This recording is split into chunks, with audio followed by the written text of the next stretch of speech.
the Cherry Blossom Festival and all that. So we are going to have it this coming Sunday, the 8th. Oh, Yeah. Sure. No, it's good. Okay.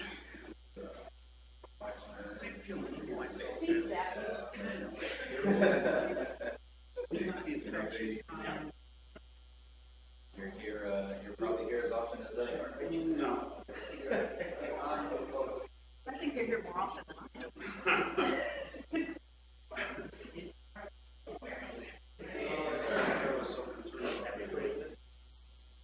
Screaming down all the TV.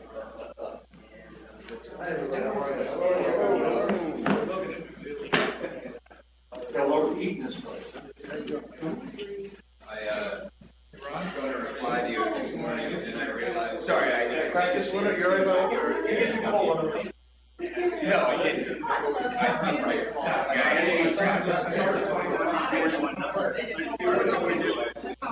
Well, I wasn't sure. I wasn't sure. I didn't have anyone tell me it was.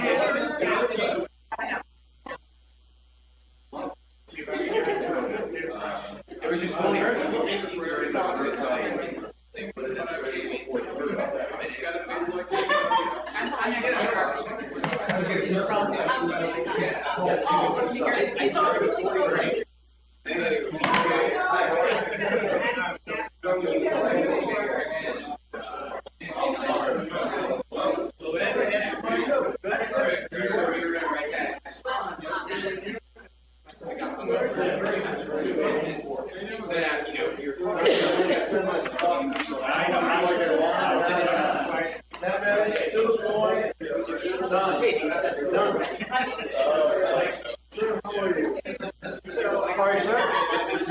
Very good, very good.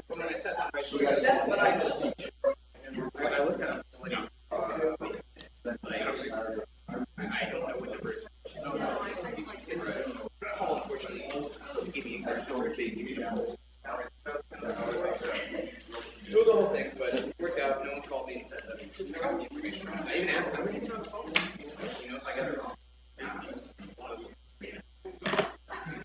I was reasonable. I didn't mean to bother you. No, it's all right. I saw it was like after when I saw it was later in the day.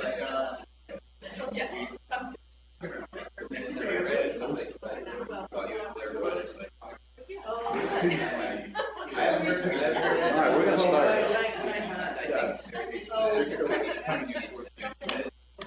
Marion is here. Oh, you stay over there? Am I still here? No, but Oh, no, I was just wondering, I knew you were here somewhere. Karen's running late, but we're gonna start, because we said, it's not really a meeting, it's a presentation, so Karen's running this whole show. You can go, start it up. all right. Good afternoon, everybody. I'm Carrie O'Connor. I am stepping in for Kristen Dion, the Director of Development today. She got to go on vacation, and so I'm here. I just wanted to sort of give a brief overview about what we're doing so everybody knows. I'm just going to give a quick presentation about the overall vision of the HUD funding. So here goes nothing. The annual action plan is a combination of three groups of funding: CDBG, which is Community Development Block Grant; ESG, which is Emergency Solutions Grants, usually having to do with homelessness; and the Home Partnership Program, which is generally housing. And this year, the applications we have yet to get from the federal government. We are still waiting for that. Some of the goals and outcomes that we look for when we go through all of our applications, there are those for the city and those for HUD. The city ones are, basic quality of life goals that we're all trying to meet for all of our citizens. This is the proposed allocation for 2018-19 for home, ESG, and CDBG. The caveat at the bottom is that this may change once the 2019 federal budget is passed and actually all the allocations are sent down the pipeline to us. You can see this is funding from 2014 to 2018. It has gone down a little over the years, but not by much. So the first first thing I'm going to talk about, we have different categories. There are 6 of them. The first one is economic development. So there are 2 organizations that are getting funded, or that are proposed to be funded. The first one is the Community Loan Fund, and the second is the Affirmative Action Office here in the city for a Section 3 job training program. I'm going to turn it over to Ron Gardner for a moment, so he can give a presentation about that program. It's new to us, and Ron, there you go. Let me know when to change the slide. Okay.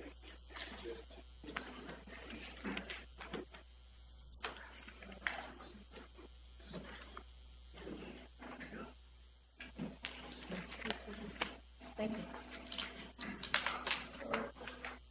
So thank you for the opportunity to come and talk about what we're trying to put out, affirmative action opportunities.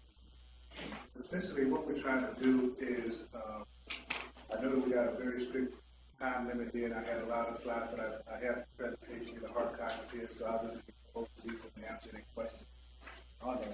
But essentially, what we're trying to do here is bring together the true intersection of the public-private partnership. We talk about creating opportunities for our community.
Is the emergency solutions grants proposed budget. All of these programs are funded year after year, and there's no new programs here. So I'm going to move on to our housing assistance. We do have one new program this year for housing assistance, and James Fleck. Hi, folks. I'll give it this here. I do have a handout, which I'm happy to hand out after I'm done so that you don't read it while I'm talking. Yeah. So I hope to meet the record clear today for a under 10-minute presentation. Maybe I can get it under 2. So BNI requested $200,000 in funds to renovate a vacant home that's either owned by the city or the land bank. The home would be used for, to provide decent, safe, and affordable housing for a low, non-income household, and would be located.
And we will leverage the funds with other funding from Housing and Community Renewal.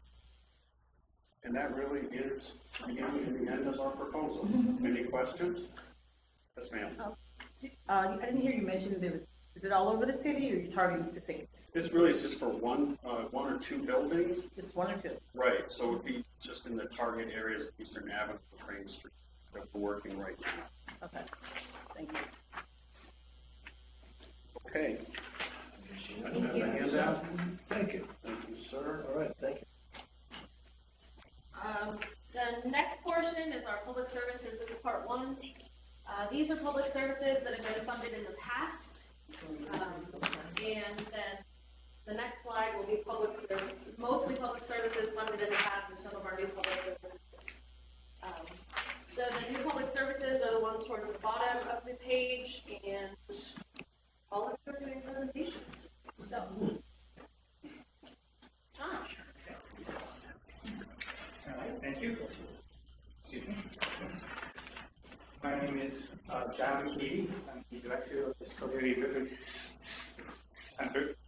The Schenectady Rivers Center is located in Waynesburg, but we've been operating in Schenectady County and city of Schenectady since 2006. We're here to talk about a youth development program called the Environmental Study Team. It's a program that is linking watershed protection with youth development training. You can go to the slide if you want.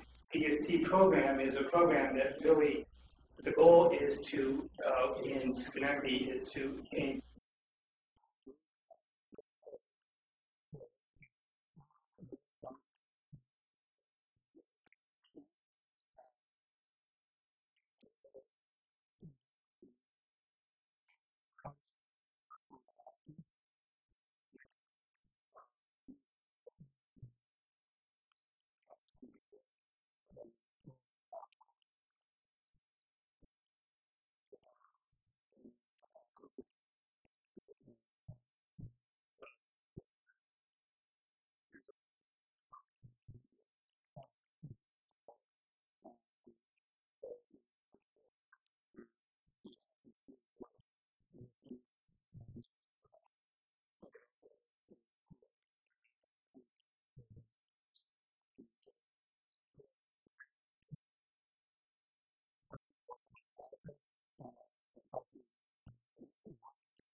Most of the youth that we work with, they'll join us in seventh or eighth grade, and they'll stay in right to graduation. So we have students in our other programs and here that have been working with us for 4 or 5 years. So by the time they're graduating up from high school and getting ready for college, they've learned a set of skills that are transferable to whatever they do. And how do you recruit your youth? Well, here, our plan is to recruit through these schools, through the county. We also have, we work with many kids who are considered at-risk kids. We have some youth that are recruited through probation, but we're also open to talking with other community partners. Because our goal is to target and to work with youth that really need this kind of program. And I have one last question. Sure. You said that one day a week you would go to Duanesburg. How would that transportation work in terms of getting youth out there that may need to have transportation? Well, that's an issue that we're working on, frankly. We'll be looking at, eventually, we want to get our own van. And so that's our goal. But what we have right now is that we're with our staff to provide transportation. We have some parents now who have vehicles and they drive their youth out. We carpool. We do whatever we can to try to make it all work. Okay. Thank you, Ken. Thank you. Appreciate it. Thank you, sir. Next up,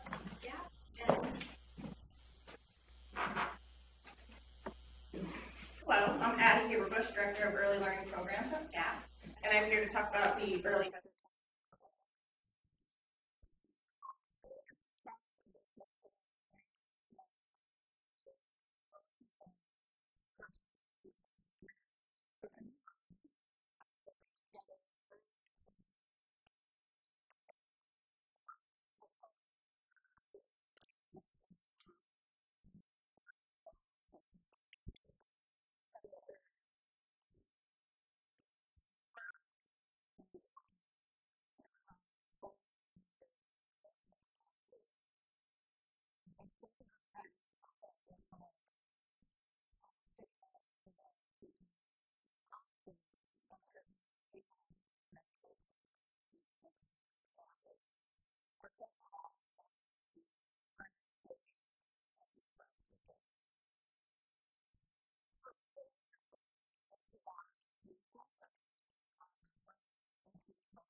So are you looking to grow the program, or are you looking to just keep the program as is with 38 families? We're looking to sustain the program with the 38 families and help to fill that gap of the subsidy loss that families experience. Okay.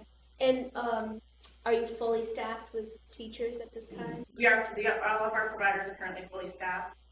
So there are employees at staff that help provide some of these integrated services, and then our providers are fully staffed as well in their classroom.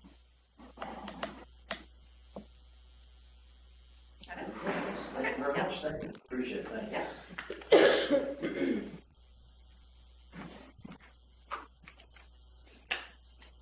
Hello, thank you for having me. My name,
Rabbits are food for people.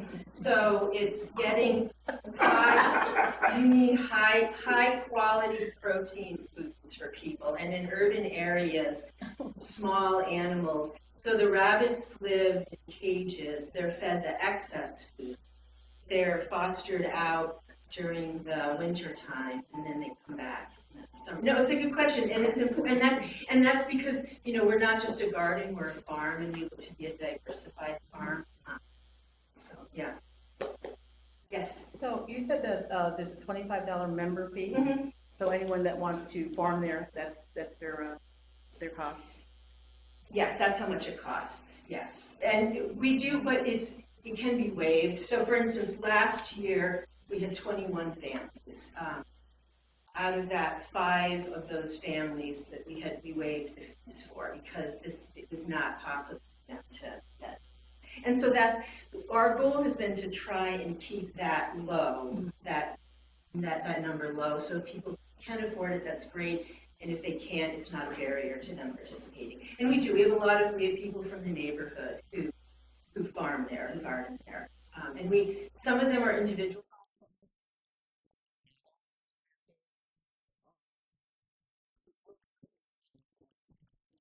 Having their individual plot, which is like, for instance, Capital Fruits does that. And so we're a different kind of model. Yes. So then you're really not a CSA, you're more of a community garden co-op. Well, we're more, I guess they used CSA for a number of years because that's what people understood. You pay in, you work there, and you get a share of food. So in that way, it's community-supported agriculture. But then the excess food goes out, and then there's additional programs that come in. So. Very good. Thank you very much. Thanks for coming. Appreciate it.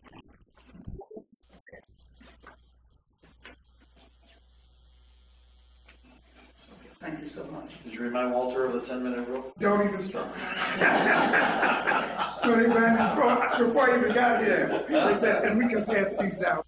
This is there's some information on community fathers. Good. What we're doing is Community Fathers Inc. is a fathers program that deals with fathers and fathers programs within the community and also too within the capital region. The particular program that we're asking about funds for is our Young Fathers Home Visitation Program. And these are for our fathers that are 21 and under. About 2 years ago, I think it was or maybe last year, when we went to the youth conference that was put on by Schenectady Foundation, Ruby Payne spoke, and she talked about the issue of early puberty that was affecting people and affecting our communities, and not understanding. They're doing research on exactly why this is happening. But Schenectady has a very large adolescent pregnancy population. So what we decided to do was to deal with something on that level. We already had started working with a father's program in Schenectady High School. So our fathers were starting to run from the ages of 14, and then they went up. But the demographics for fathers have changed since we started our program, and fathers are becoming younger and younger. So what we did was, because of the fact that they needed particular types of programs, we had to do something different. Their issues are quite different, so a young father than an older father, because sometimes he's in school, he has no real housing or custody that he can do for his own child. A lot of times he's not even able to work because of the age limit. So we wanted something that would really focus on that population. So what we are trying to do is we're creating a two-generational model. And in that two-generational model, what we're doing is we've developed a retired fathers corps to go along with the young fathers, so that we have fathers who have retired and are no longer working, who can then mentor younger fathers. So we felt that this way we would get the best from the community. In order to do that, we partnership with Big Brothers and Big Sisters. And Big Brothers and Big Sisters is going to do all of the training of the mentors. And at the same time, they're going to do the background checks and everything that we need on that level.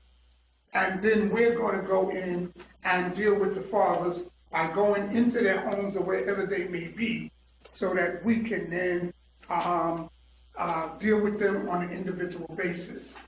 We called it the home visitation program because of the fact that sometimes some of these young fathers, they're not in places where you can just go, like they're not always just in school. So some of them even do couch surfing. It's a new term I just heard about. So they do this couch surfing because of the fact that they don't have a permanent address. So they may sleep on somebody's couch and then go to somebody, sometimes we're with an aunt for a week, and then they go to another aunt, depending on the situation. So we felt that this program was going to address the need of what these young fathers have to deal with. And I'll tell you this, I'm really kind of glad I got to this meeting, because there's some programs here that have been put forth that I really wasn't aware of, and how effective they can be even in partnership and with our program in terms of what we can provide these young fathers. Because a lot of them need training, education, and parenting care. That's one of the things that we want to work on, because we want our fathers, young fathers, to have a knowledge of child development and parenting skills, as well as demonstrating an increased ability to manage conflicts and emotions. Because most of the time, these young couples don't last long. So now we get into issues of, who has the child. Usually it's one of the parents, and then the child, whether or not people have visitation rights or whatever the case may be on that level. So those are things that have to be worked through. And then we also want to do and increase effective communication with the child. Because a lot of times, as Bridges Out of Poverty always says, you can't know what you don't know. And the reason we started Community Fathers was because we felt that fatherlessness is one of the biggest problems in our community. It's not the only one, but it's a very large problem in our community. And so therefore, with a lot of these young fathers, they have not had a father in the home because of situations and the impact of criminal justice in our community. We can go on with all that. But the thing is that what we're trying to do is fill in the gap so that these young men can be able to become responsible fathers. So we already have a program in our DSS. DSS has helped us to start our Young Fathers program already. So we were looking for additional funds so we could expand it and be able to service even more fathers. So that was my elevator speech. Any questions? No? Okay. Thank you, Roy. Thank you so much. Thank you, sir. All right, Public Works are next, and Schenectady Foundation, you are up first.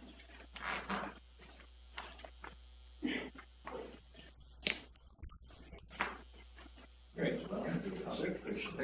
Yes, it is. It's going right to the TV. Oh, I see, okay. So, thank you all for this time this afternoon, for the Schenectady Foundation. Happy to see so many of our friends funding the Vail Urban Farm. As we supported environmental study teams, Head Start, and community farms. So kind of our family.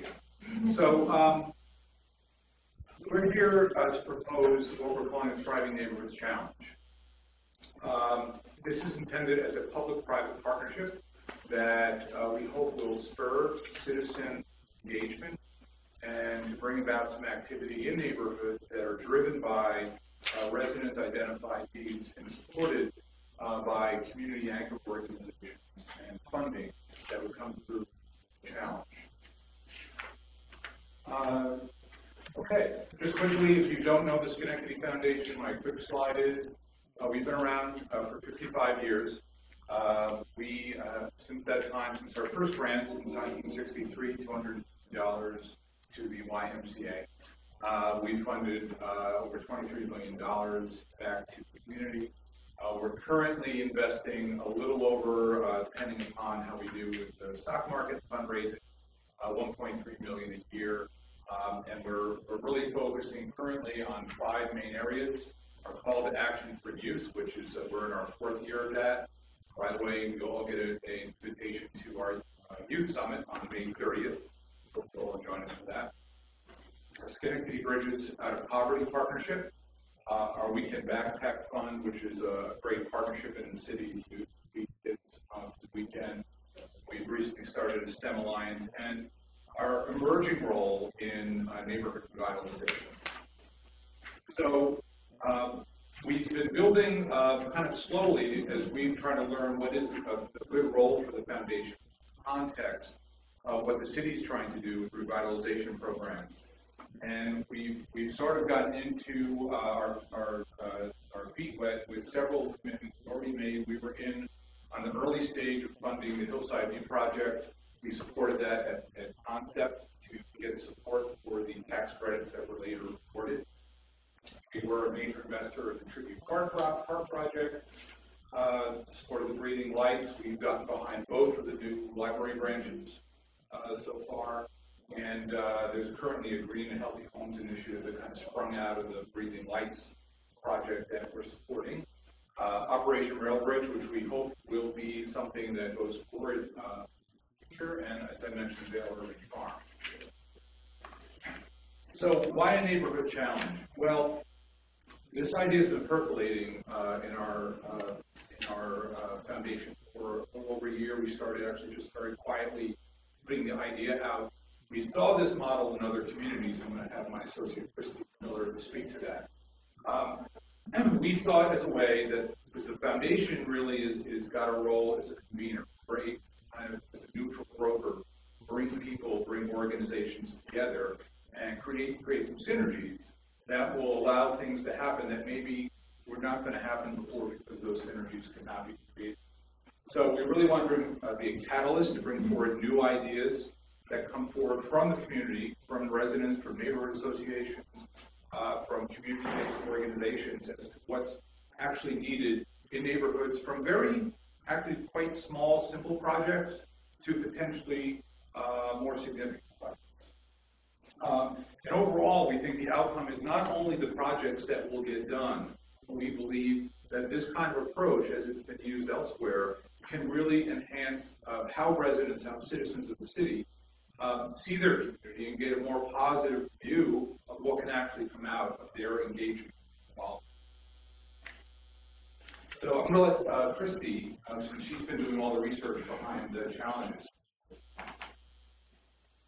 Yeah, so like Bob said, we didn't come up with this idea, but we're really excited to see that it is successful in other areas, and we're able to, what we learned from a lot of the research is that when you give a group of people, a group of community members, the tools, the resources, and the freedom to do the things that they think will make a difference in their lives and their worlds, they come up with some really, really exciting, effective projects. So just to name a couple that we came up with, the New York City Neighborhood Challenge, one of their projects, if you Google these, there's some really cool things going on. But one that was really interesting is the 100 Gates Project, which you can see here. They had a lot of trouble, as is common in cities, with graffiti. and a lot of the business owners were feeling like it was kind of bringing down their business. So what they ended up doing was, with their grant, they partnered with well-known street artists to create these beautiful murals on all of their security gates.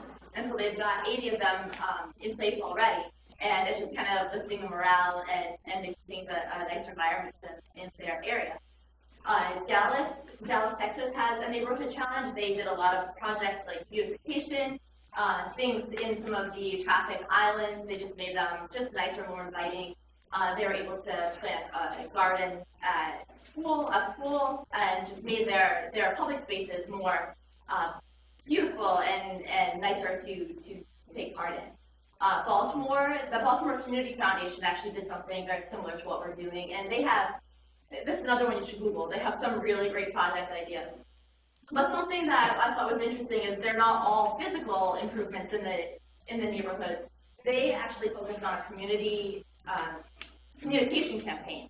And so what they did here was to build the relationships within their neighborhoods so they could trust each other and work together and get the things done that they think they need. They found ways to use community bulletin boards, newsletters, community centers, dinners, things like that to really build up what they can do together. So, like I said, there are a lot of different outcomes that are possible with these projects and things that we're really excited to look forward to. Some of the biggest things that we're looking forward to are, we know that this is going to be successful. Like I said, we've learned that we give people the freedom and the resources they need, they're going to come up with really great projects. And so, given that, in our first year, we know that we're going to have a lot to impress other investors and donors with, and we're going to be able to fund our Thriving Neighborhoods Fund, which we are hopeful will continue to fund this project in the future, so we can improve more and more neighborhoods and get more and more residents involved.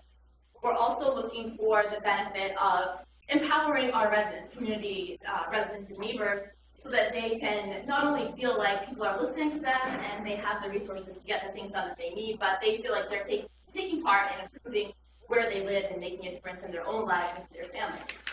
And then the third thing that we're really looking forward to is kind of partnering with the city's project that Ron spoke about earlier, in kind of being true to our mission as a catalyst for change in the community. We want to help not only make the improvements in the neighborhoods, but build up the people who live there so that they can join the Section 3 training programs and be part of the firms that are going through these educational workshops and actually go to work in these neighborhoods working on the community projects. We have 2 minutes. Very quickly. Challenge structure. So the idea is we're to start this program this year is seeded. Foundation, the Schenectady Foundation is prepared to put $1,000 in. We're asking the city for $100 to kick in, and we're also going out to other philanthropic organizations for another $100. The idea is to create a fund that will not only get a lot of good projects done, but will then be, we're wanting, if successful, which we believe we would be, to continue this as a challenge that is annual. We would also engage city government, obviously, in the steering and selection of the project, and involve stakeholders such as housing organizations, community nonprofits, who would be the anchors in the community, who would provide some fiscal oversight for projects and some administrative support. Key things are, we know we would do a lot of outreach and education. We have a whole road show that we would take out to the city, to different locations, to tell people about this, to inform them how they could get involved. And we just don't want to put it out there without support. We would have technical assistance available to people and organizations to guide them through and facilitate how they would actually get a project done. So very quickly, the process, you'll have this in your handout, so I won't at the end of our time here, but starts out with outreach, education, and brainstorming, active brainstorming sessions in the community. We get a first round of proposals, which we would screen and select the next round, and then provide further refinement and technical assistance before we got to the presentation. So some projects may need to be done quickly, smaller projects more quickly, perhaps by this fall. The larger projects may not get until next spring, and I think if we are awarded city funding, it would not really enter into play toward the end of kind of the work of the project implementation. You can see a list of the types of projects that, different themes: beautification, environment, public safety, health and well-being, walkability, public art, education, and community building. So there's a lot of different things that could come out of this brainstorm. And just, we'll kind of run through this quickly, and then next steps.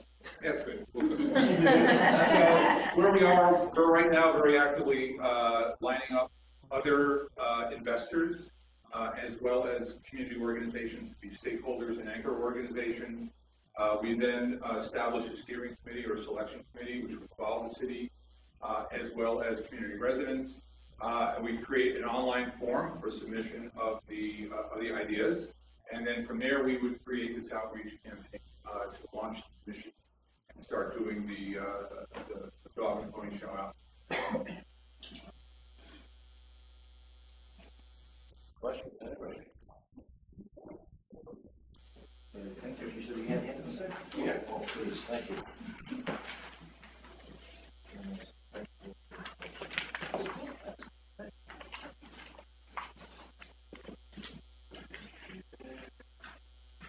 Next up is the Miracle on Crick Street.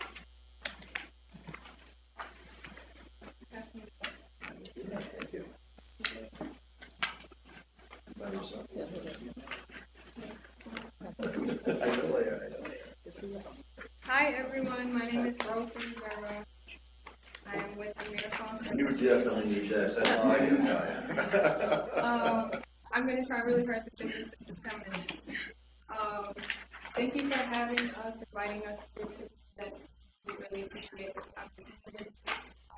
I'm going to walk you through the big picture of what we would like to offer at the event, what the space looks like, and I'll touch on our partners and our sustainability and things that we are looking to have in the building.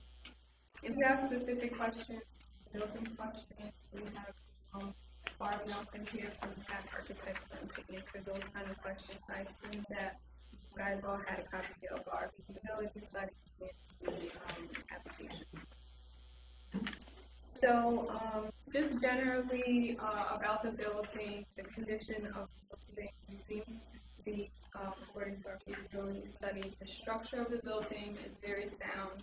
A lot of what this renovation project entails is upgrading the systems that are in the building, removing asbestos from the building, and updating the insulating the roof and updating the space to what we want it to.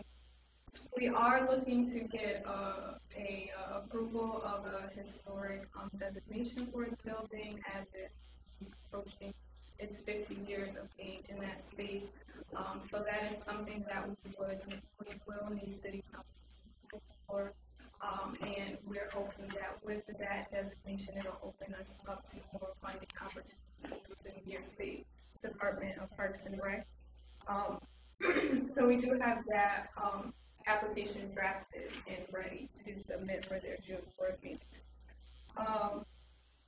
Some of the features, I know a lot of you are familiar with the space. For those who are not, it's about 20,000 square foot building, one floor, kind of like a half a floor on the top and a half a floor in the basement. And so some of the features that we're looking to reinstate in that space are open gymnasium.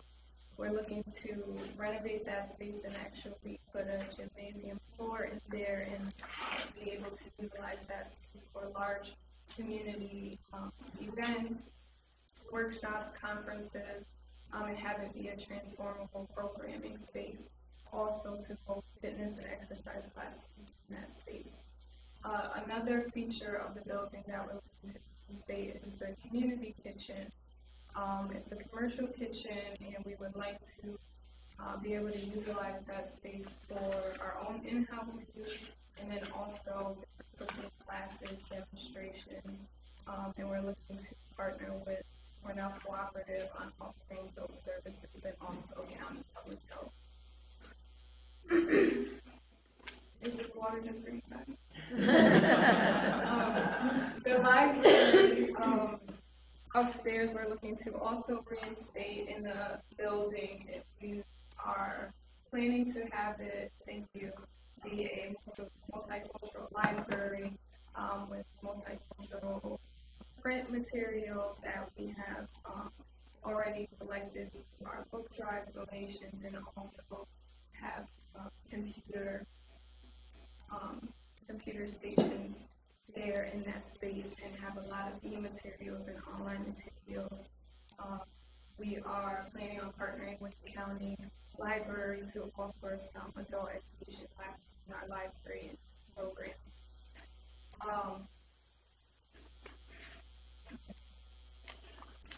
So there is a courtyard in the space. It is right in the middle of the building. Right now it's mostly concrete.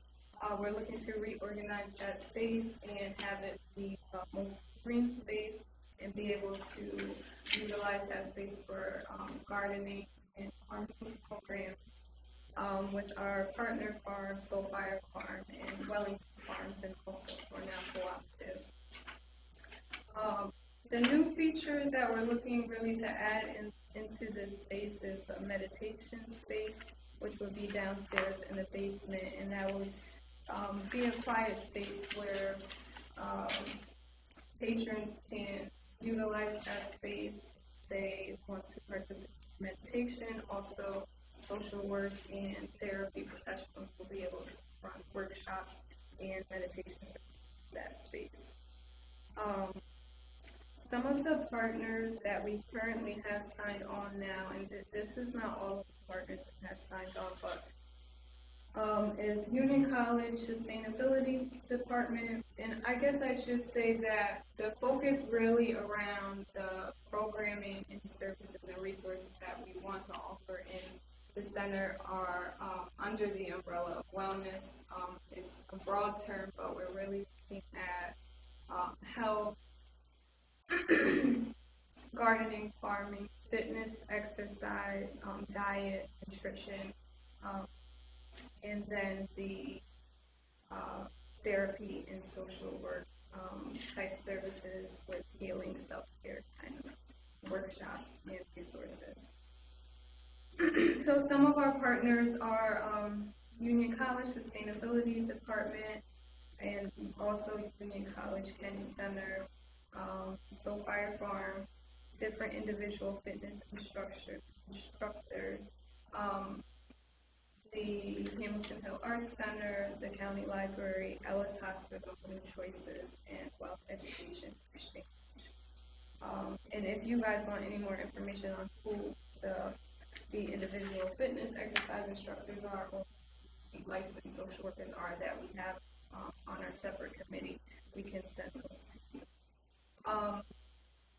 We are looking to, we met with the Schenectady City School District, their outreach department, and we're looking to have them in our building with a outreach office there in the space to offer families and parents outreach services, helping them navigate the school district and also any type of mediation and diversion program.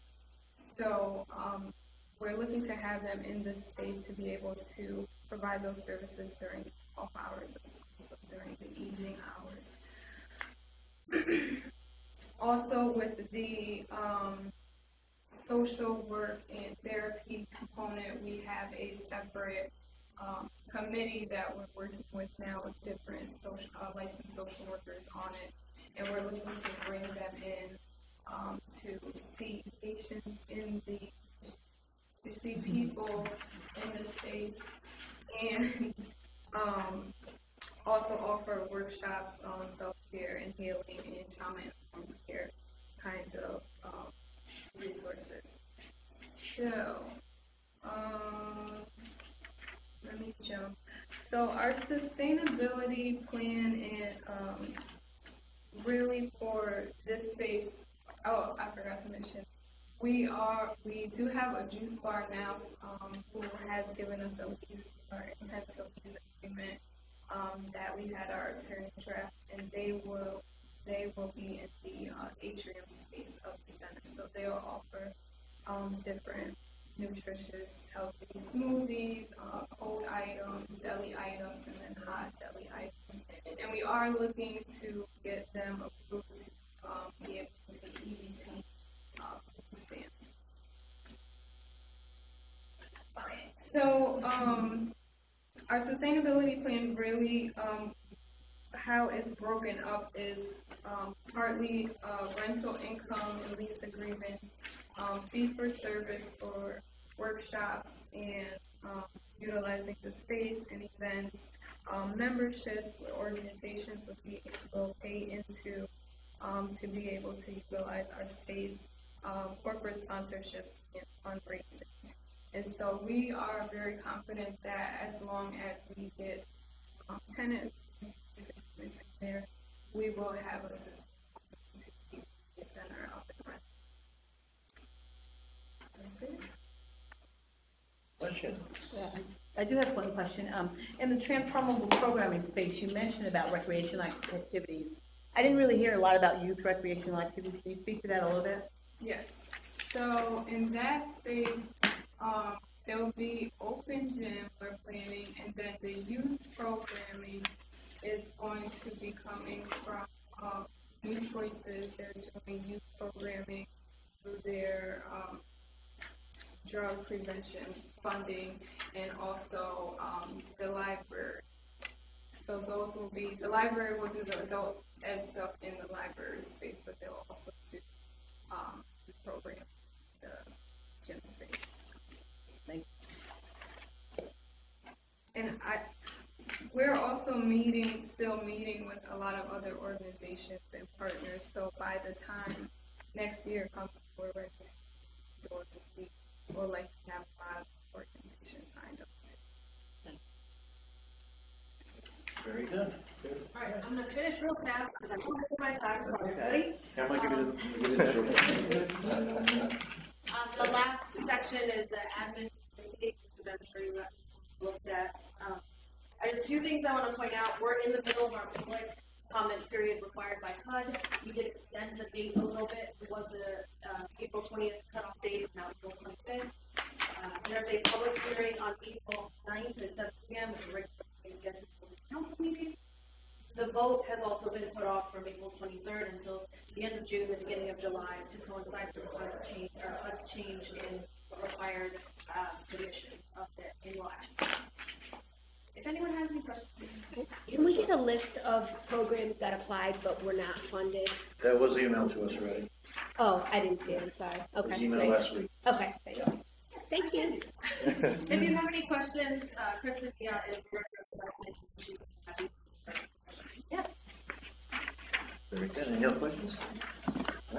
So again, thank you all very much for attending this afternoon and the light evening, whatever we are now. But I just thought it was very important for the council and the public to hear for the first time in a long time that we're actually, the city's entertaining 5 new programs for consideration for funding. And again, I want to thank the mayor's office and the Office of Department of Development for working on this. And again, we will have our public hearing next Monday, April 9th. So I certainly urge you folks to bring a few speakers down and present to all of us. I think you did a great job today. And again, I'm sure everything here has just been wonderful. The allocations or the proposals are on our city website as well. So the Illinois departments, correcting Illinois Department of Development. And it's the bottom of the page, so you'll see what the mayor and the folks have recommended to the council, and of course it's the council's final approval, which will now be, I guess, coming up in June to coincide with the funding from the federal funding. But we will still, regardless, have our public hearing next Monday, April 9th. So that'll conclude this presentation, and thank you all very much. We're going to fall into our committee meeting, so those of you who want to leave, you're certainly welcome to do so. And again, thank you for coming. And then we're going to be, do any of the council members need a quick break? Are we all good to get right into it? All right, give them a few minutes. Thank you. Karen, Rachel, start right into Rachel. And just let Carrie. Yeah, thank you. Okay. Do you have more to add, or are you all done? Yeah, I think the only thing we have in city planning and development is the zoning. This was, you opened up with, right? So can we open up city planning allocations? Yes, yeah, if there's any other questions. Okay? But all the other ones are full, and that one isn't any better. Oh.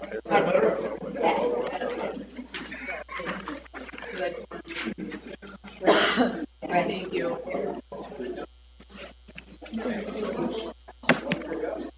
There it is. All right. So going. How are you? Good, how are you? All right. I know. So going, I want to continue. So we're gonna, if you want to carry on conversation, we'd be asked just to leave the room so we can start committee meetings. That's great. Thank you very much. Ready, we're splitting. Now we're going to start. We're officially starting. We're officially starting city planning and development. We're going to open it up and where's she? She's gone. She gone. Okay, so. No, she's right here. Okay. We'll bring her back up. All right. So, I think we've gone through the allocations. I don't think we need to have any, I mean, if there's any more discussion, we're doing city planning and development on the CDBG. Marion's got that confused. Well, the agenda, obviously. Yeah, I know, so. Right, we took it out of order so Carrie can Carrie leave. can leave, so. Right. Sorry, Carrie. I have to be in front of the camera. I'm really You're sorry. wanted, so. So, Joy. Are there any questions? yeah, if, the- you know, like, we've gone through this, and thank you very much for taking the time to go through this, and I want to thank everyone that came out today and gave us a presentation. I thought it was very well done. Really was able to kind of get to meat and potatoes of what we're going to be doing going forward. So, do any of the council members or anyone, the mayor, anyone have any questions in reference to everything that was presented over the last hour? Or any of the ones that Weren't presented. So again, can you just explain the new timing procedure, Yes. just for those who may have missed it? So HUD, because the allocations have not been divvied out by the federal government, the timeline has been extended for submission from May 15th until August 15th. And to accommodate that, we are trying to extend our submission. And so the date is now going to be sometime in July that we're going to submit to HUD. So approval by all of you is going to be in June. All right, so that changed our original timeline that we had. And our public hearing is going to be next week. Still, Okay. Yeah, we don't have to change the 30-day public comment period. Just have you guys. Okay. All right, now, no other questions? Do we want to move on to the next item? Yes. Okay, Yes. all right. So the final review for consideration on the approval of the zoning recommended by the planning commission. I want to open that up for any questions. None? Gonna need a motion? Move it. I'll second. All those in favor? Aye. All righty. Wonderful. Thank Have you a so much, wonderful Carrie. evening. Thank you. Job well done. Just continue. Yeah, all right, I was gonna say, can we continue on? Okay, next up is Mayor and the technology agreement with Paralis. I did the presentation 2 weeks ago, and I don't know if there's a draft contract in there with sequences that, We're just going to do authorization to allow the mayor to go into the contract. So, Okay, subject to approval of the corporation council. yes. So, second? So we won't see the final contract? No, we will. Yes, you will. Oh, Yeah, okay. no. Well, you just said he was authorized, just, so you're just Based saying on, enter yes, it, he's but then it comes back. he's gonna send the contract That's back. nice. Second. Okay, all those in favor? Aye. All right. Paving in backyards. Mr. Motivaran, is Chris Wong? Can I see Mr. Wong? We discussed this? Or do we need to? I would, so far we have Chris here, because he was working on some documents presented to us. So I asked that we hold this for 2 weeks, and I will try to get documents from Chris. I was hoping that he was going to be here, so he could present it. No, Okay. All right. Sometimes he watches the meeting from his And office. then comes up. So he may be saying that we're going Too much Right. technology here. Okay, so, all All right, so we'll hold that for 2 weeks and get it back on the agenda in Yeah, 2 we'll put weeks. it back on here. Okay? This is important because I've been getting complaints from No. some neighbors that I know, and they're having a real problem with water. And they're on It's their definitely a property. priority. Big time priority. Yes. It's too bad to wait this long to get back in, but we gotta get working on this, get something in place. Thank you. Next up is, I'd like to present Judy Patrick from the Daily Gazette with ceremonial resolution. She is retiring after many, many, many years as the editor of the paper, and a long career needs to be, noted as such by the city, so. I'll move it. Second. All in favor? Aye. Thank you. 2-1 property sales review. Do you? We can only do that in Executive session, okay. So, I think everything else on here is in executive session, so I would ask that we could, I'll move the recess. Second. all in favor? Aye. Thank you. Start up at the top, is that fine? We'll go to health and rec and move right down, if you don't mind, thank you. Call to order health and recreation. First item is the award 2018 golf course fertilizer chemical. Mr. Richard Arthur.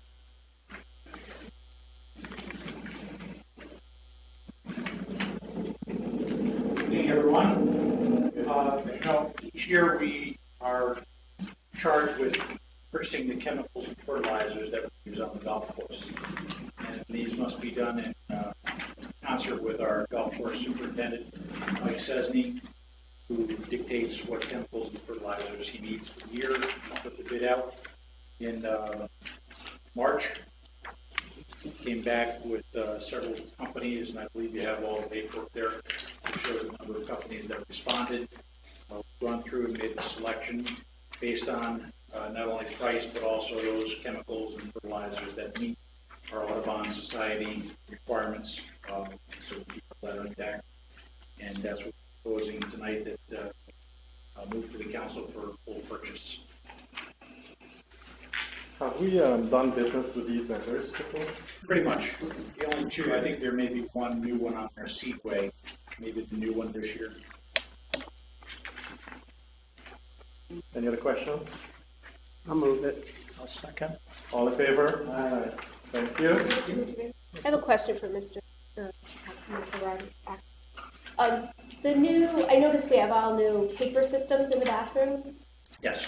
Did that come with some cost-saving measures for the city? We're still working through that.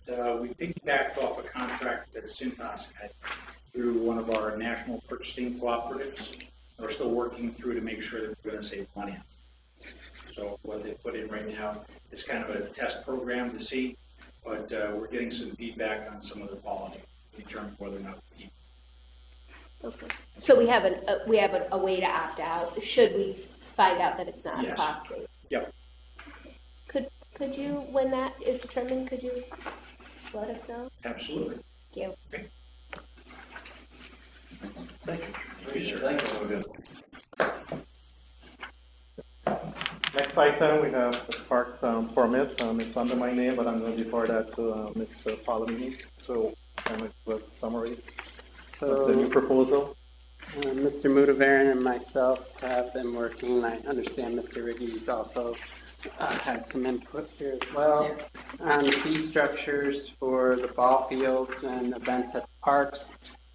Basically, the idea is the fees recommended for this coming year. The A Diamond would be $125 per game if you play at night, and an extra $125 to pay for the lights. The B Diamond, because it's the lesser of the three fields, $75 per game, and the C Diamond, $100 per game. All other fields would be $100 per game. No permits would be issued until any unpaid invoices are paid, and money must be paid up front. So the entire schedule, if it's a league, would be paid up front, and the reimbursements would occur if there were any unused games. Security deposit, something we've discussed in the past, and we're putting forth a security deposit, $1,500 for a season, made payable to the city in a separate check, so that should there be any potential trash pickups, that fee would be taken out of there. If it's not, then the check is just returned. If a league uses the entire security deposit, no additional permits would be issued. And for non-leagues, such as, let's say, a 3-day tournament or something, a $250 per day security deposit is required. Something new, because we've had issues with the fields, unfortunately, if police are called and a report is written and filed, a fee of $225 per police car on scene will be charged.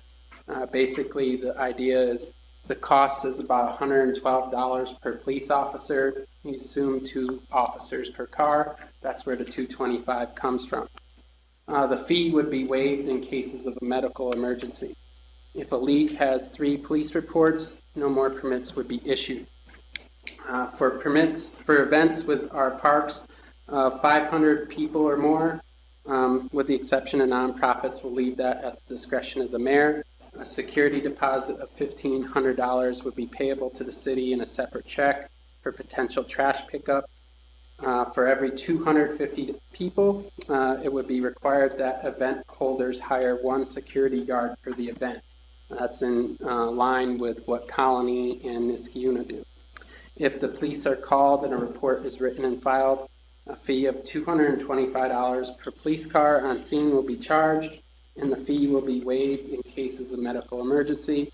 If there is an alcohol violation reported by the police, no more permits would be issued.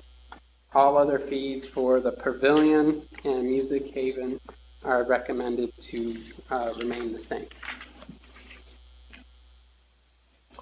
Open up a question. Just for clarity's sake, I assume by trash pickup you mean when the city staff has to actually go out on the field and pick up individual pieces of trash, not for them to come and collect garbage that's been put in garbage. Yeah, like if it's all over the. Yeah, like we exactly might just what want a little clarifying language on that, because it sounds like if you don't take your trash out with you, you'll be charged. So. Okay, yeah. Yeah, We can, but that's, no, this. we can amend that, that's yes. Yeah. Because that's a huge problem that we have within the Yep. parties, Okay. that they leave their trash behind, and our staff has to be there on Mondays to clean up, which is unfair. So if there are no, so someone using the pavilion, there's no security deposit with that at all? Yeah, I think there is now, isn't it? Could be, Just the pavilion, like if somebody has a birthday party? No, it would just be, the pavilion would be the same, I guess, unless you're talking 500 people or more, in which case you would have It's just not addressed in any way. All right, we can put Those are already, those are separate. it's a separate resolution, we already did that. That's what I thought, so I just wanted to make sure. We did it with Steinmetz last year, I think. Yeah, but we don't have it in Central Park, it's where there's a security deposit there. So that's why I'm asking, are we creating more of a fee structure for that and including it, or we're not? No, this is for the fields. Just for the I fields. just happen to have this in front of me, that's why I said everything stays the same with those. Sorry, I wasn't clear with that. That's okay. The other question is regarding the $225 per police car. Since police are there for emergencies, is that really something we can legally do and charge people for that, for a call to that? And the second part of that question is, if a police get called and there's they find that nothing went on there, and so therefore, does that count against their 3? If somebody calls, nothing happens. That's why it says it has to be a police So report. they have to have a report filed. Okay, so the 225 issue though, is that something that we can legally do to charge for a police car showing up to an event? I Go ahead. So when I would have a false alarm pulled when I worked in the bank, if we had a police car come, if they didn't cancel it, we were charged for a police car to come to the bank. If there was an alarm pulled, even if there was nothing happening, and the police, we got charged by the municipality. I don't care what municipality we were in, we were charged. But this is a city park, so that was that's like a private entity. So I'm not really sure if that's something that we could do. I would think that we need to make sure that that's something we really can do. Charge someone for a police car showing up. Sorry, I thought you were. No, because if I call a police car to my house because something's going on, I don't think you can necessarily charge me for that. So I just think we need to make sure that that's something we can do. The little discussions that we've had with Carl indicated that we could, but we'll certainly double check that. Yes, we can. Mr. Riggi? Yes, yeah. I didn't have a lot of input on this, just to set the record straight. I had a brief Yeah, we did- conversation yeah, we with. did have a Sorry, I thought it was more. And that was about it. So this is kind of new to me. I guess the first thing is when we're saying per game, what if there's a double header? Are we gonna charge for 2 games? Is this per game for baseball? I would say probably just one-time fee for a double header. Yeah. I mean, if you, well, honestly, if you're playing It's 2 games, you right? 2 games, it should be separate fees. You're Yeah, right. I disagree. No, I disagree. Because doubleheaders are, you don't play full 9 games, you play 2 sevens. And look at it, let's be honest here, for a lot of these are youth leagues here too. Let's be very clear on this. I don't want to be outpricing our youth to being able to utilize our fields. And I think that's what we're really looking to do, or not looking to do, but we could do, not necessarily looking to track that we could be doing here with this. So again, I just think it's for the dates. I would just say the date, Councilman. That I'd be more comfortable with that rather than charging per game. But I mean, if I get through with my thought here, we have a huge capital investment, especially like in the A diamonds, $1.2 billion so far. There's going to be more. So whether they're youth or not, it's not going to be all youth that are going to be using the fields either. So we ought to put an age limit, 15 and under for leagues like that, or something. I'm fine with that. But there still should be some kind of fee. I'm not trying to price them out. But I think we have to make it clear on how the schedule is going to work. When you say per game, you could say per game, 2 games, but how many innings it is, I don't know. You know, that's another issue. But I think these are things that we have to look at. Secondly, as far as alcohol, is there going to be a provision in for basically canceling the permit if there's problems? I say no permits will be issued in the future, but if there's alcohol violations, which in some of these instances there is, as we know from some of the pictures that we received for Grout Park, can we suspend the permit? That's what was intended. So let's say you have an event, and not to pick on you, but let's say you have an event Saturday, you have alcohol and there's a violation, police report was filed, you will not be able to use it again. Okay, but I guess where I'm getting confused is if it's a league, they're going to have all the permit will be up front for X amount of games. So then how does that work? How would that work in something like that? If it was a league playing and there was alcohol use on the field? Can we amend? What do we do? Can we amend that to add those words in? Yeah. Yeah. So we'll Yeah, take that. that was the intent of Yes. Okay. What was written. Yeah. Okay, so the intent is if there's alcohol, especially alcohol use, that's a big problem. That we agree, and that was the intent for sure. Okay. So I guess I'm Go ahead, Mr. Riggi.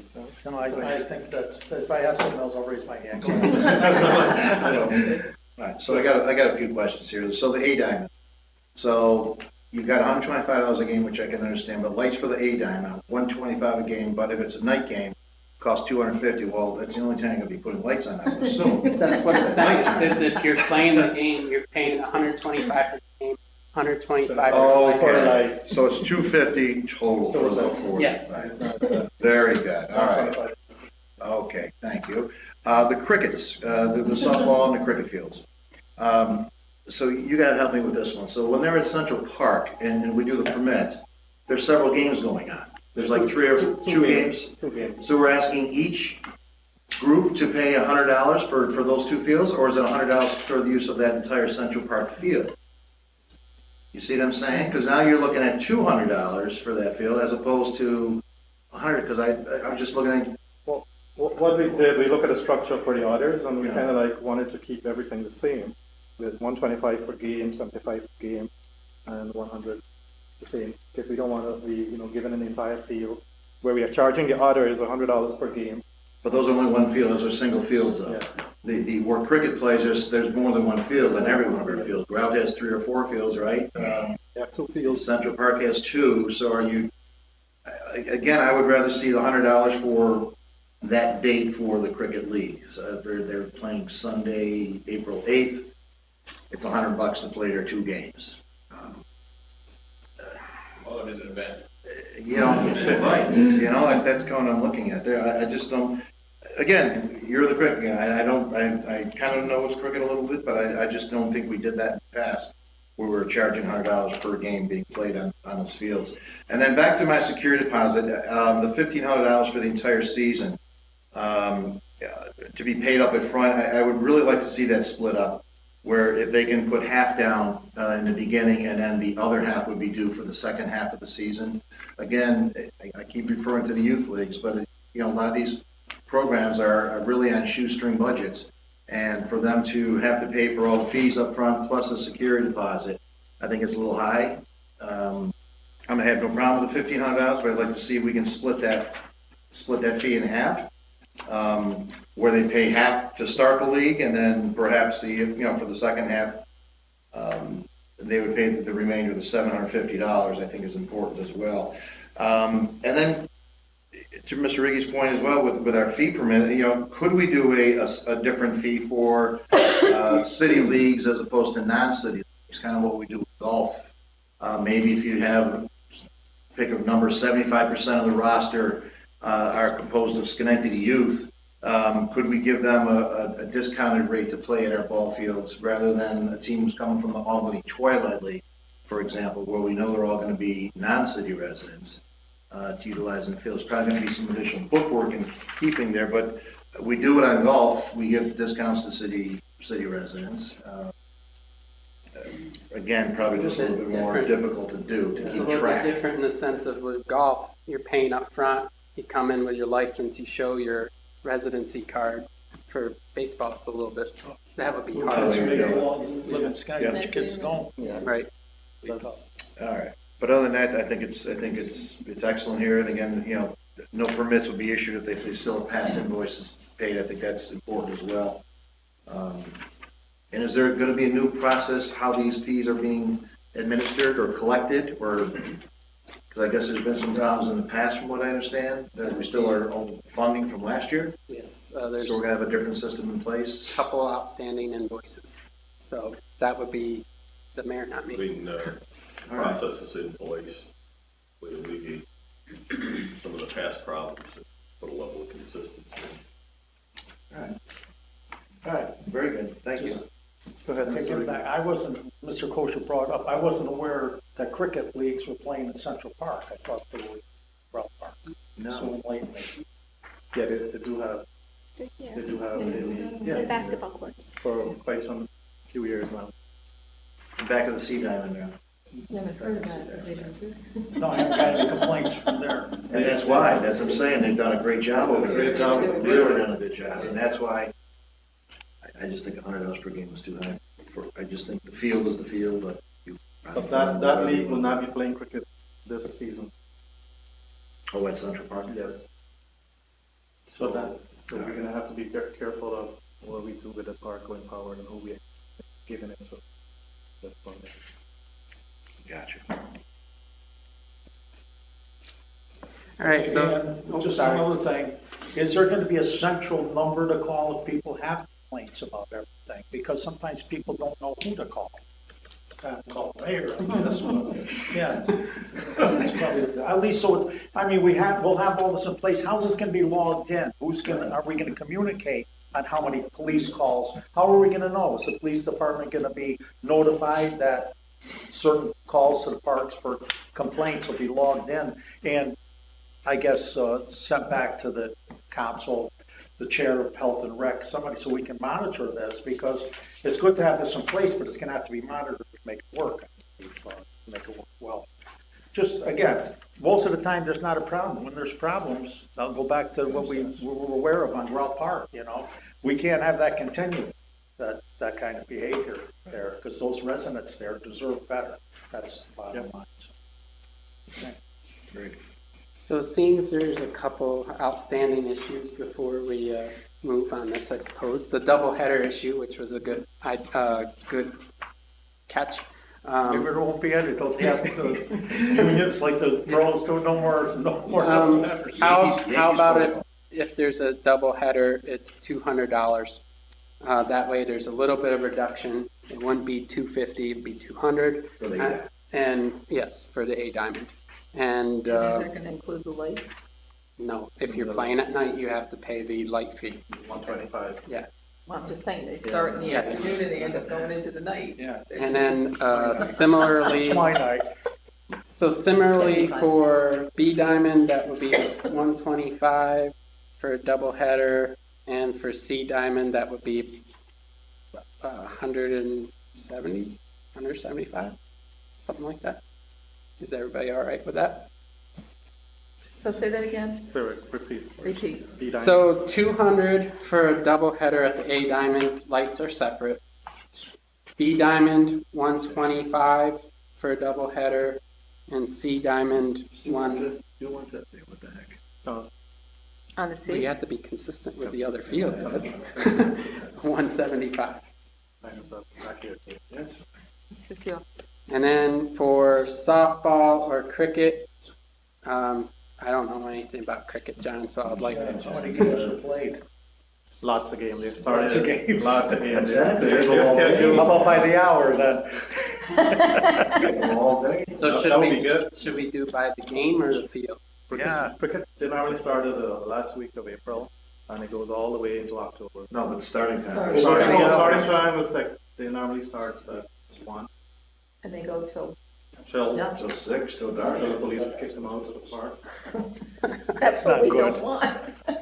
So It's no So what are secret. what are we gonna, what, So that's what I said, it goes like 1 to 4, 5, 3, 4 hours. but that's how many games? That's 2 games played That's 2 games. together at each park.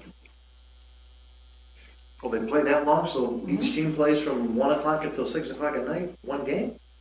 No, they don't go so long. That's what I'm saying, so I think that's your question, how many teams will be playing? 4, by 1 to 5.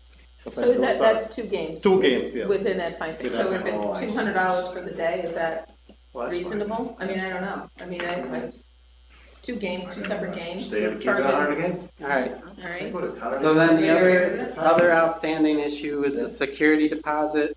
Have half at start, half mid-season. Is everybody okay with that? Yeah. Yes, I'm fine. And then just to fix up some of the language with the trash pickup fees, that's a good pickup. I will work on fixing that language. And also Ms. Porterfield with the canceling the permits. And then we'll work on, with the mayor on how we log the complaints. Would you wind up on the C Diamond, John, for doubleheader? 175? 175. Just to clarify, my question wasn't about the cancellation, it was about the 225. for Oh, police sorry. cars. There was a lot of stuff I probably got. 225 for cars, have you? Yes. Anything further? So is that on your list of things to? Yes. Yes. We have that. We'll revise it and we'll send it back before Monday.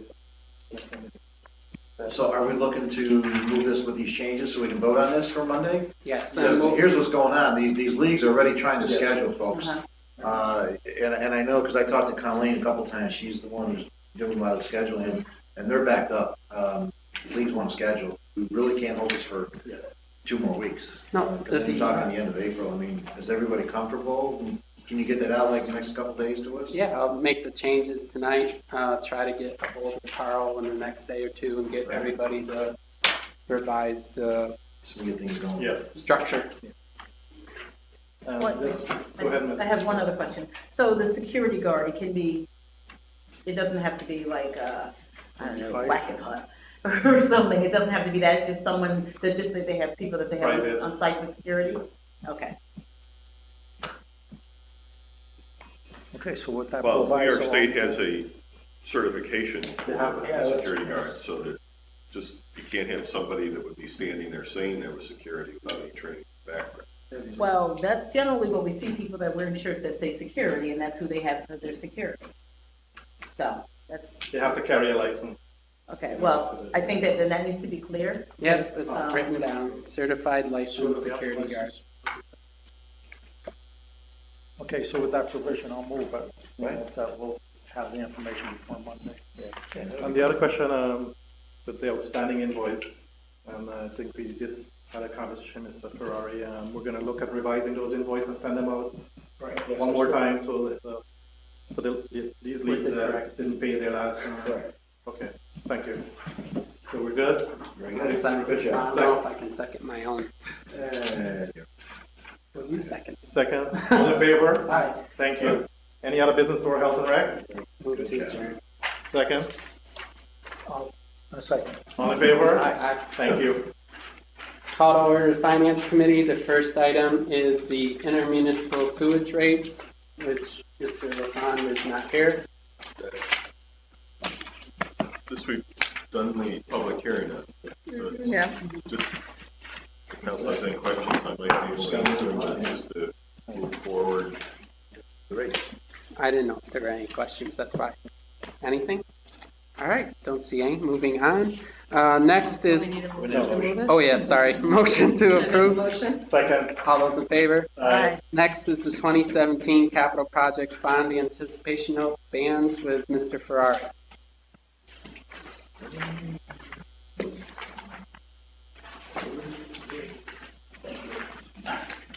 Council President, Council Mayor, we're looking for legislative requests is for, our 2018 budget we put together. We requested a capital budget of about $14.4 million.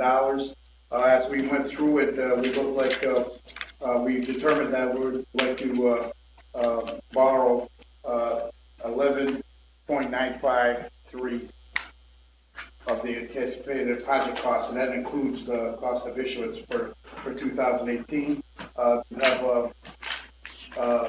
on your package, you have a list of all the projects that we plan to fund, and we're anticipating the cost of issuance to be between 1.85% and 1.94%.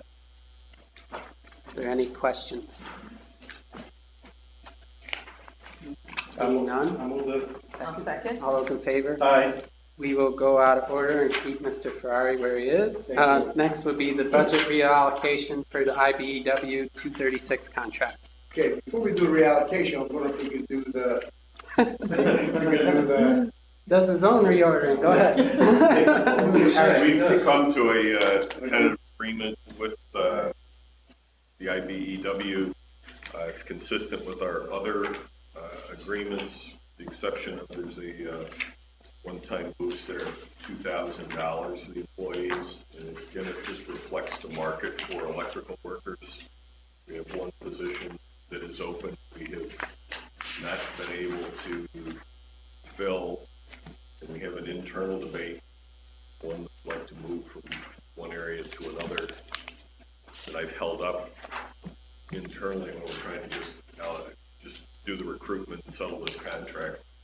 Hopefully be able to staff at full level. Are there any questions? Seeing none? I'll move it. I'll second. All those in favor? Aye. Now we will go to the budget reallocation. Sorry. thank you, Mr. Pelley. Yeah, so what we're requesting here is Excuse me, Mr. Chairman. I haven't gotten word the IBEW approved that. Did they vote? Oh, yes, yeah, they approved Okay, it, yes. I'm sorry, because the council normally. You're the would. last to know. Well, Mr. Nelson, you got a printout. What we're requesting this legislation is the actual appropriation of the budget for the 2017 and 2018 revised budget that incorporates the changes of raises to the IBEW. As you can see on the sheet, has the cost of the bills and the percentages in there. And I just want to let you know this also includes the 2017 retroactive payments we included in 2018 because we have 2017. Are there any questions? Seeing none? I'll move this. Second. All those in favor? Aye. Next would be the change in management for longevity benefits. Yes, what we're asking here, there's two things we're asking for actually. Not only changes the longevity, but also to add the specialty drug copay assistance program to the management contract. 2013, there was a management contract for management benefits. We would like to add to that the specialty drug And we also like to add increase in longevity in line with all the other unions who have been getting the increase in longevity. In your package, you see the amount of increase, the amount of the people who will be getting them, and the difference of the amount. Are there any questions? Yeah, I move this. A second. All those in favor? Aye. And lastly, the 2018 budget reallocation for payments to CSEA. Okay, yes, as you recall, in February, we passed the CSEA budget, which included the retroactive payments for 2007 and 2018. In 2017, which was still open, but we used the 2017 budget for those retroactive payments. When we did the 2018 budget, we had anticipated a cost of $91,915 to go into 2018. But after all the contract negotiation was done, the total came to be $150,259 for 2018. So the difference, what we're asking is the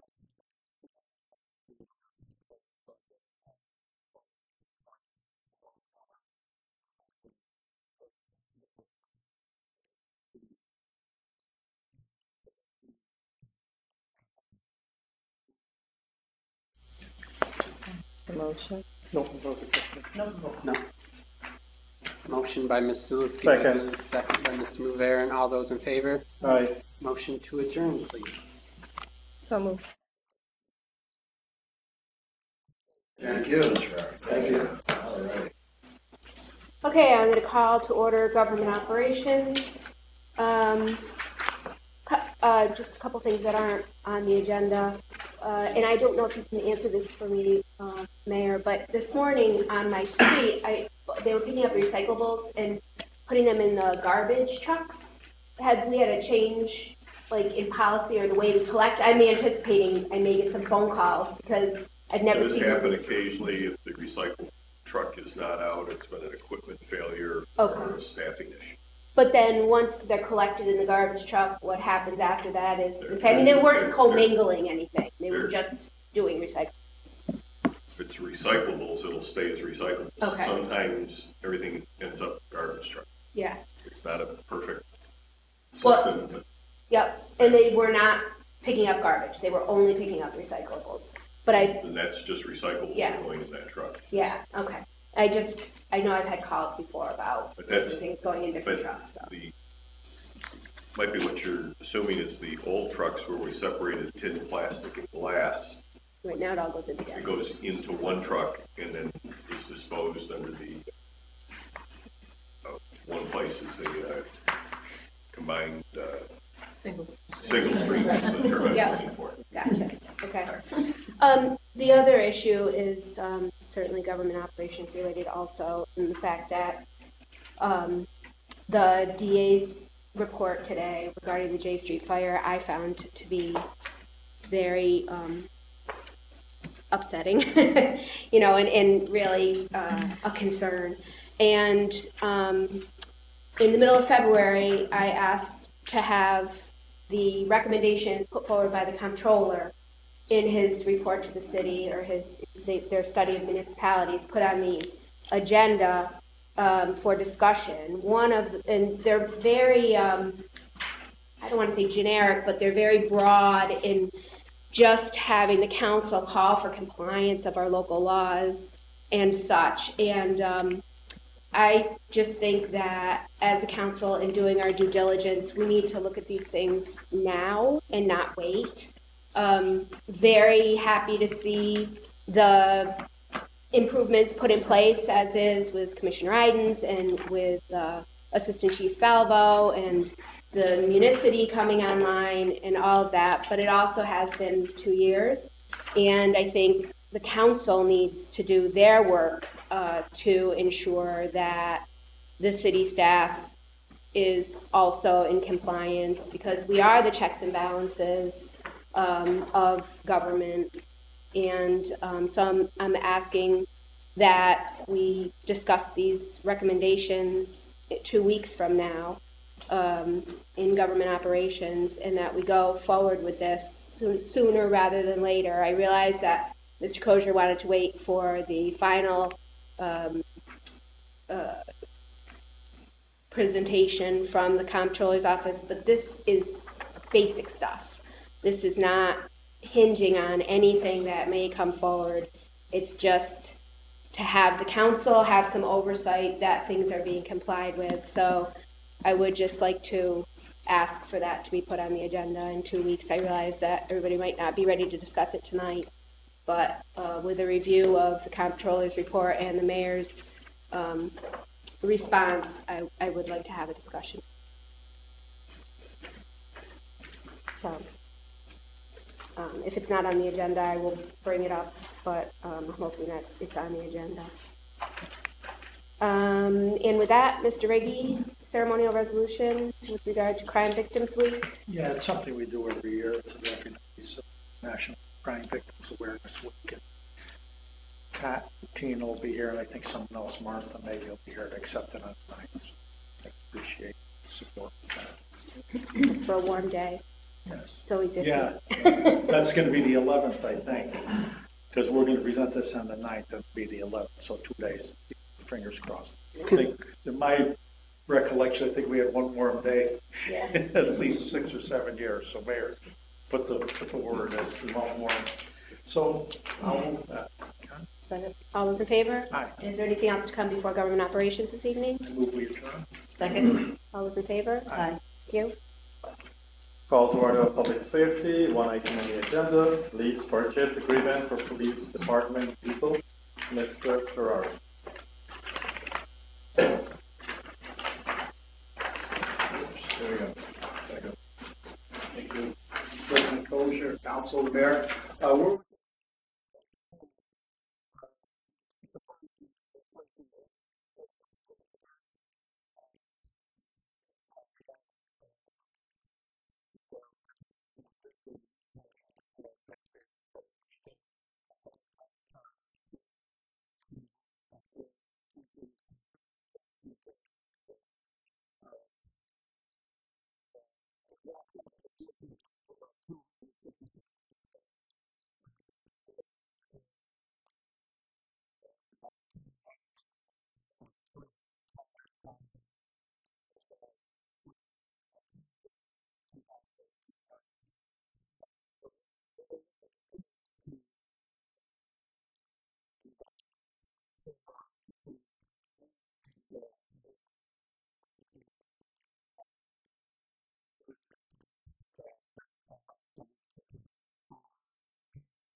Seeing no question, may I have a motion? All in favor? Aye. Second. Thank you very much. Thank you. Aaron, the move. Aaron, second. Any other business for public safety? To adjourn. Second. All in favor? Aye. Thank you. So I want to reopen city development and planning. And Motion to go into executive session. Before we do that, I'll just, on claims, we're going to discuss the Crystal Rains, that's a property damage, and Arnold Howard versus City of Schenectady, that's a personal injury claim. Okay.